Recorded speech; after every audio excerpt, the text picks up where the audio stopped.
Se a gente tirar 2014 e 2016 da média, o PIB, na verdade, cresce o dobro do que cresceu, um pouco mais até do que esses 1,39 que você mencionou antes, né? Seria alguma coisa mais perto de 2,9 de crescimento médio anual. Então, o número ruim da década se explica muito pela grande crise, pela recessão de 2014 e 2016, que foi realmente a pior recessão que a gente tem na história documentada do país.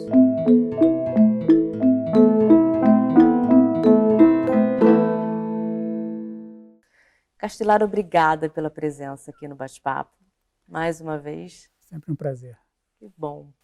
A economia brasileira registrou a menor taxa de crescimento na última década. Entre 2010 e 2019, o Produto Interno Bruto cresceu apenas 1,39% ao ano. Que análise que você faz desse número? Olha, é muito baixo, e principalmente se você observar que desse período 2010, 2019, metade do crescimento veio do ano de 2010, quando o PIB cresceu 7,5%. Se você retirar esse ano e fizer a média dos outros 9 anos, cresceu 0,7% ao ano. Portanto, menos que a renda per capita e, portanto, a gente chega em 2020 com um PIB menor, per capita, menor do que em 2010. Se fala muito que foi uma nova década perdida no Brasil, como foi os anos 80, por exemplo, e, em certo estilo, até pior, num certo sentido, porque tinha grande crise da dívida naquela época, era mais fácil de entender a dramática crise que a gente entrou no início dos anos 80. Aqui é mais auto-infligida a crise que a gente viveu essa década. Uhum. E de que forma a crise fiscal que levou o país à recessão, principalmente entre 2014 e 2016, impactou no baixo crescimento do PIB nesse período? Muito, né? Na verdade, se você olhar, apesar de a gente estar chamando de uma década, porque é a forma correta de olhar, foram 3 subperíodos muito diferentes. Então, no período inicial, 2011 a 2013, a gente sofreu muito com os excessos de 2010, 2009, 2010, com um pouco fim do superciclo, ou pelo menos um esfriamento do superciclo de commodities. A gente teve, então, a recessão de 2014 e 2016 e uma recuperação a partir de 2017 que foi muito fraca. A recessão conta pela maior parte do fraco resultado. Se a gente tirar 2014 e 2016 da média, o PIB, na verdade, cresce o dobro do que cresceu, um pouco mais até do que esses 1,39 que você mencionou antes, né? Seria alguma coisa mais perto de 2,9 de crescimento médio anual. Então, o número ruim da década se explica muito pela grande crise, pela recessão de 2014 e 2016, que foi realmente a pior recessão que a gente tem na história documentada do país. Foi a pior da história documentada? Em termos de queda do PIB, média de queda anual. De 14 a 16? Principalmente 15 e 16, né? Foi muito ruim, né? Quais os fatores que podem levar o país agora, nesse respiro, à retomada do crescimento? Olha, a minha avaliação é que esse ano de 2020 e 2021, provavelmente a gente vai na mesma direção, vai ser o consumo das famílias. Já tem sido um pouco, mas a aceleração, no meu entender, vai vir do consumo das famílias, puxado pelo um crescimento, por um aumento da confiança dos consumidores. Eu acho que existe todo um clima que tem ajudado consumidores e empresas a ficarem mais otimistas, e pelo crédito. O crédito já respondeu uma parte importante do aumento do consumo das famílias no ano passado. O crédito já vem crescendo alguma coisa na faixa de 10% ao ano. Eu acho que provavelmente ele vai crescer mais este ano e vai ser a alavanca desse consumo. Então, isso 2010, 2020, 2021, vai ser consumo. A grande pergunta é o que vai acontecer depois de 2022, 2023. Aí, para essa retomada se manter, vai ser fundamental o investimento aumentar num ritmo bastante forte, como a gente observou em outras recessões.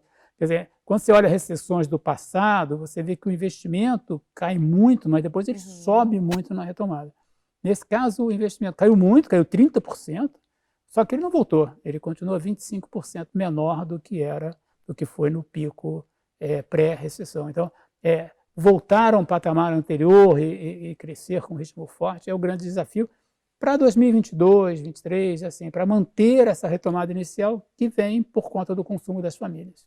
A gente está falando em 3 anos, mais ou menos, daqui para frente. Qual o seu prognóstico para essa próxima década, para o PIB? Olha, está bem aberto, porque o que a gente fez até agora foi muito importante. Eu acho que permite sustentar um crescimento aí na faixa de 1,5%, sem grandes sustos. Mas para a gente crescer, aspirar a crescer 2,5%, 3%, a gente precisa fazer muitas reformas. É importante entender que o Brasil, a partir de 2017, a partir do... você teve uma grande crise fiscal que jogou o país na recessão. Então, sair da recessão envolveu resolver o problema fiscal, envolveu resolver uma série de problemas, particularmente por conta via reforma da Previdência, que dessem um mínimo de sustentabilidade fiscal. Só que quando a gente olha o passado, desde a época do Getúlio Vargas, foi sempre o Estado que puxou a economia, gastando muito, dando crédito subsidiado, e agora não tem mais esse dinheiro para fazer isso. Então, é o setor privado que precisa puxar o crescimento. Só que o ambiente de negócios no Brasil, o ambiente para empreender no Brasil é um desastre.